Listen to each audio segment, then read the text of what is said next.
I lost my great-grandmother. I lost my nan. Recently, I've been broken ever since I lost my father. I was about between the ages of 5 and 10. I don't remember a whole lot about what happened. She was just my stepsister, really. But she got hit by a truck. She was really cool. We hung out a lot, actually. She had this little toy house that we would hang out in. She would trick me into eating dog food. So yeah, haha, joke's on me. But not long after, she asked me if I wanted to ride bikes with her. And, well, I told her no. I watched her ride her bike onto the road, and that's when I watched her get hit by a truck. She was killed instantly. When you lose someone, it's like losing a part of yourself. Especially when you love them. You still feel like they're near you. You still hold with the hope that one day you shall see them again. And honestly, I think that might be the only thing that actually allows humans to go through loss. That allows us as individual people to cope with losing somebody. The feeling of hope that one day we shall see them again. Regardless if you have a religion, or regardless if you don't. And regardless if you believe in the concept of seeing someone after their death.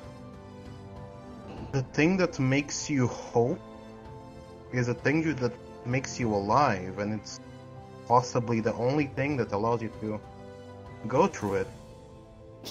And I know that because I myself had lost people before. Let's just say that that person was probably the person that I ever loved the most. The type of person that makes you feel like you have a home.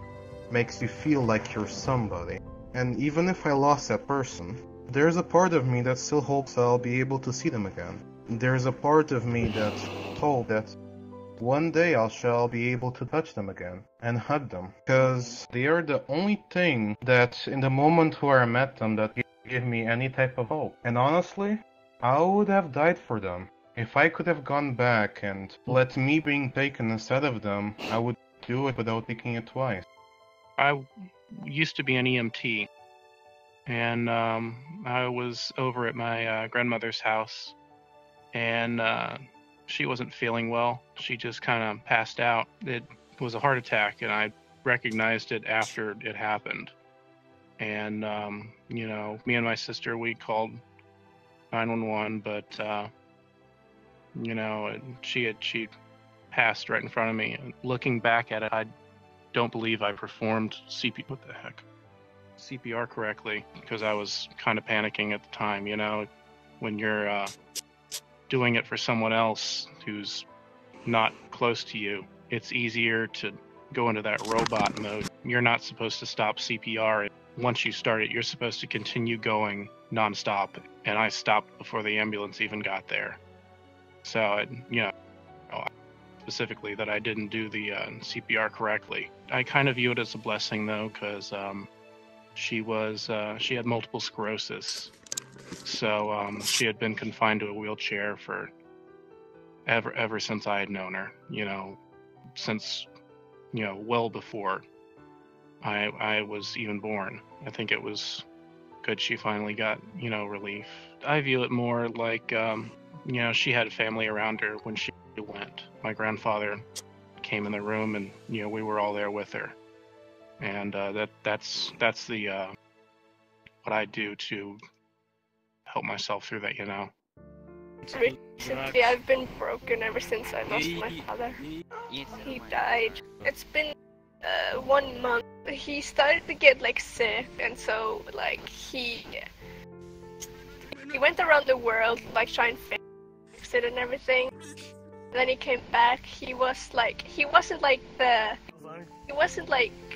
same like person. He was way skinnier than before, and he was starting to get a little like scary, and like I couldn't even hug him. It was hard to hug him because he was so skinny. He was skinny, just like same skinny as me, and then it started to get worse. And then the doctor said he had cancer somewhere, and they had to find out where it was and how big it was.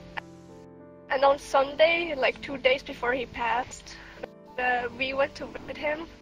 He was so happy and positive. And then on May 26th, he passed at 3 p.m. I cried a lot. The thing is, I have like a picture of my dad like right next to me. But whenever I look at it, I get sad. I'm such a sensitive person. I cry a lot. I'm trying to get over it, but I can't. Don't think about it. Don't. My dad is dead when I wasn't born. Now I can't cry because I never know him, but he seemed a good person. That's my father. He got stabbed and then hammered on head. Hey, sabihin mo ngayon. He got hit in the head and he was stabbed to death. He was That's murdered. right. I'm sorry, he's having hard time speaking English. Yeah. It's like I'm 8 years old. 10 years ago. 2 grandmothers die 2 months apart from each other. So us two have close people in a small span. So that's the most sad thing I've had. But my therapy is my friends. Actually, I've came to terms with it early, so I had an easier time with it because I've seen so many signs of it. It's not the first time I've seen that somebody close to me die, so I knew the signs and just started to get ready for it. I lost my nan. Well, she died when she was around about 36 or something, I think it was. I didn't actually get to meet her because she died before I was born. I mean, I would have liked to meet her because what I've heard is that she was a very nice person and that she liked sci-fi and that, but obviously I've never actually met her. I've been to her grave before, but I never actually got to meet her in person. Well, let's see, I lost my grandma when I was like in 2nd or 3rd grade. I lost my great-grandmother when I was in college. I lost my grandfather when I came home from college 3 days after his birthday. My cousin died before I went to college. I think people make it sound worse than it needs to be. My point is, you gotta realize that your own mortality.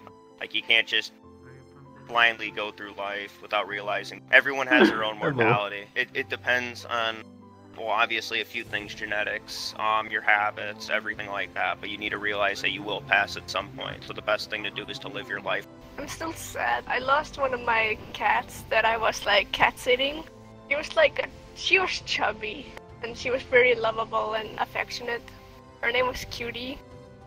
And then, like, since she was so fat, she couldn't clean herself, like, properly, and she was starting to get sick, and she was suffering. So we had to put her to sleep. It's been, like, yeah, it's been a year. I'm still sad. I miss my kitties. I don't want to lose cats. I'm a huge cat person. My grandmother. I ran away from home at 13, became a traveling homeless musician, and I found out that my grandmother passed on my 18th birthday, and I didn't find out about it until I was 24. Yeah, I was always a grandma's boy growing up, but that was the most disheartening of all loved ones I've ever lost. I know that she's in a better place. I know that, like, it's almost like because I was gone for so long, it's like she's living the same life she was living while I was gone. You never really come to terms with the fact that there's so much that you should say to somebody. There's so much that you want to say to somebody before you don't get that chance to do it. And I'll tell you, it has really... It's sad to say that because, you know, she's gone, but it taught me a really important life lesson, which was take nothing for granted and take everything that you can grab onto and never let any of it go. Thanks for asking. No problem. Everyone has loss. And, you know, when it happens to you, it feels like you're the only one in the world. But, you know, everyone passes, and, you know, the important thing to remember is that you've got people around you to help you through it.